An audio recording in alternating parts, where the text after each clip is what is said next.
हम सभी जानते हैं कि नवरात्रि आने वाले हैं। चैत्र नवरात्रि बोला जाता है।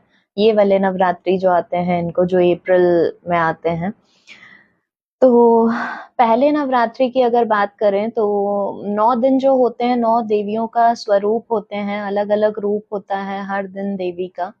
तो पहला नवरात्रि जो है वो माँ दुर्गा के शैलपुत्री स्वरूप को दर्शाता है। शैलपुत्री जो हैं वो, ऐसा बोला जाता है कि वो हिमालय की पुत्री हैं। और पहले दिन को कलश स्थापना का दिन भी माना जाता है, जिस दिन ज्यादातर घरों में कलश स्थापित किया जाता है।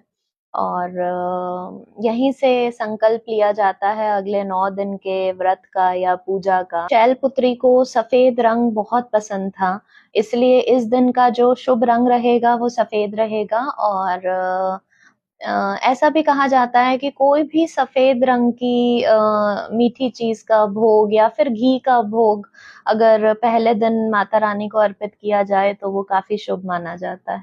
माता शैलपुत्री की जो सवारी है वो नंदी की सवारी है। और ऐसा कहा जाता है कि उनके दाहिने हाथ में त्रिशूल और बाएं हाथ में कमल का फूल रहता है।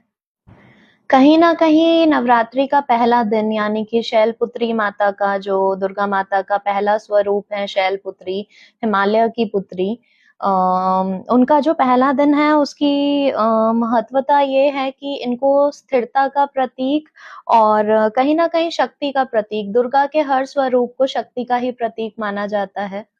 माता शैलपुत्री का जो पूर्व जन्म है वो सती के रूप में हुआ था। और सती जो है वो राजा दक्ष की पुत्री थी और शिव जी की पत्नी का स्वरूप उन्होंने लिया था। शिव जी की पत्नी के रूप में हम सती को जानते हैं।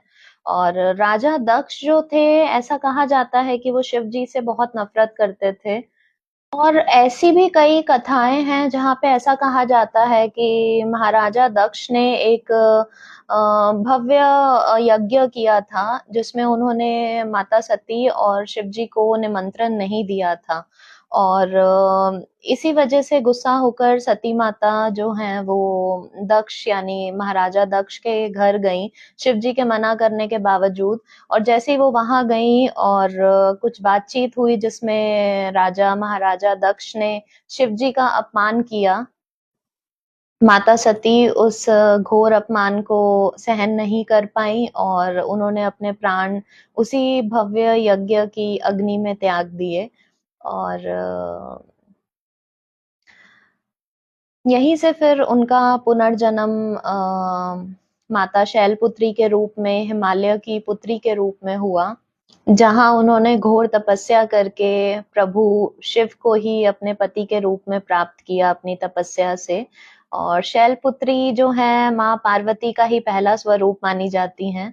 और कहीं ना कहीं ये दृढ़ता, शक्ति और त्याग का प्रतीक है। और नवरात्रि के पहले दिन की शुरुआत यही संकल्प से होती है, इसलिए जो पहला दिन है वो माँ शैलपुत्री के नाम से पूजा जाता है। जय माता दी।